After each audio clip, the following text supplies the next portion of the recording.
دەچم بەلەمی دەکڕم ئێستا پارێ و بەلەمەوە قەردارم کڕیتم تەنها لە بۆ خێرێ لە بۆ مهم وایە کە خێرێکی بکەم تەنها لە بۆ ئیشی خێرێمە داخۆ چەند جەنازەشمان بۆ بەلەمەی دەرهینەیە. ئەم کاتتان باش بینەرانی پایتەخت میدیا لەسەر زەی گەورەینە سێەم ڕۆژ گەڕان بە دوای تەرمی عومەر تەلعەت بەردەوامە تا ئێستا نەدۆزرایەوەتەوە. لێرە چەندین تیم بەشدارن لە گەڕان بە دوای تەرمی عومەر، دوو تیمی خۆبەخشی کەڵک و دوو تیمی غەواسی خەبات بە دوای دەگەڕێن. سەلیم کاسب یەکێکە لەو کەسە دیارانەی کە بەردەوام وەکو خۆبەخش بە دوای تەرمدا دەگەڕێت لەگەڵمانە.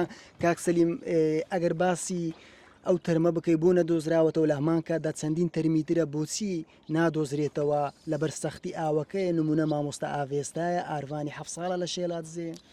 پێشەچی بە خێراتنی کەناڵەکەتان دەکەین بەخێر بە سەر چاوم. مەوزوعی مامۆستا ئاڤێستاخانیە من بخۆم 25 ڕۆژان لەوێ بوومە بە هەشای خۆم کالوپەلی خۆمان بردیە بە خۆبەخشی 25 ڕۆژان مارومداری خۆمان بەجێهێشت بوو. مۆزوعی مامۆستا ئاڤێستایی شوێنەکەی زۆر قۆرە و هەمووی ئەشکەفتی گەورەی تێدایە.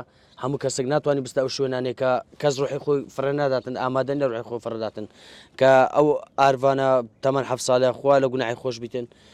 ئەویش بە هەمان شێوە عین لەو شوێنێک کە بلێ لەو دەڤەرەیە هەمووی شاخ و داخی شتیوای لێ گەورەی لێ ئاسنی لێ شیشی لێە ئەو جەنازە لە چتان گیر بیتن، ینی بەربوونی زۆر زەحمەتە. بەڵام ئێستا ئەوە من 2 ڕۆژان لە سەفەر بووم، تەلەفۆنە چاوم کردوتیان نەفەرێک لە کەڵک خنکایە، من گەڕامەوە ئەو شەو گەشتمە کوردستان بڵێن لە بەیانیەوە بە دوایدا دەگەڕێم کە 4 بە بەلەمی خۆم هەتا سفێ و دەچم و دەگەڕێمەوە. بەڵام ئەو جەنازە ئەمەلەی هەیە تا ئەو ڕۆهتای وارێ هەتا سبەی شەوێ ئەو جەنازە ئیشەڵا دەبیندرێتەوە لە بەوەی شوێنی لای منتەقەی خۆمان هیچ شاخی گەورەی تێدانە، شیشی تێدانە، هەمووی بەردەو قۆرتە عەفارەیە. ئیشەڵا دەیبینەوە بە زووترین کات. کاک سەلیمێ وەکو خۆبەخش لە هەر شوێنێک ئیشیان بە ئێوە بێ دەچن بەبێ بەرامبەر وەکو خۆبەخش؟ بەڵێ بێگومان ئەمە چەند ڕۆژە لە مووسلێش بوومە ئەو عەبارەکەی وەلگەڕا بوو 10 ڕۆژ 12 ڕۆژان لەوێ ماینەوە عین بە کەلوپەلی خۆمان بە هەشای خۆمان تەنها لە بۆ خێری لۆخوای گەورە و ئیشەی دەکەین. کاک سەلیم وەکو خۆبەخش هیچ لایەنێک هاوکاریتان دەکا؟ ناوەڵڵا ئێستا هەشام هەموو بە پارەی خۆم کڕیا، بەلەمم دەشتێتن، ماتۆڕم دەشتێتن، بەخوای گەورە ئێستا بە کاسبی دەکەم دەچم بەلەمی دەکڕم ئێستا پارێ و بەلەمەوە قەردارم کڕیتم تەنها لە بۆ خێرێ لە بۆ مهم وایە کە خێرێکی بکەم. بچەم بەلەمم شکایە، یعنی ئێستا بەڕاستی پێویستە داوا لە مسلمانان دەکەم ئاوکاریمان بکەم مەمنونیان دەبم. ینی وەکو کەلوپەل تەنیا بەس کەلوپەل هەشای بەڵێ ئەوە بەڵام ئیش و پێنیە بی بەمە بازاری سەفەری پێ بکەم تەنها لە بۆ ئیشی خێرێمە. بەس بەڵام ماتۆرمان دەوێتن و ئیشی خێرێ.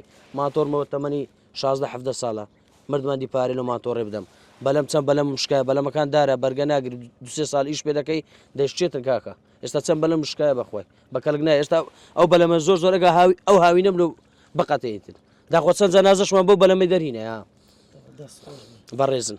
بەڵێ بینەرانی پایتەخت میدیا لە ئێستادا گەڕان بە دوای تەرمی عومەر تەلعەت بەردەوامە. چاوەڕوان دەکرێت دوای چەند ڕۆژێک بدۆزرێتەوە چونکە عادەتی تەرم وایە دوای چەند ڕۆژێک سەر ئاو دەکەوێت.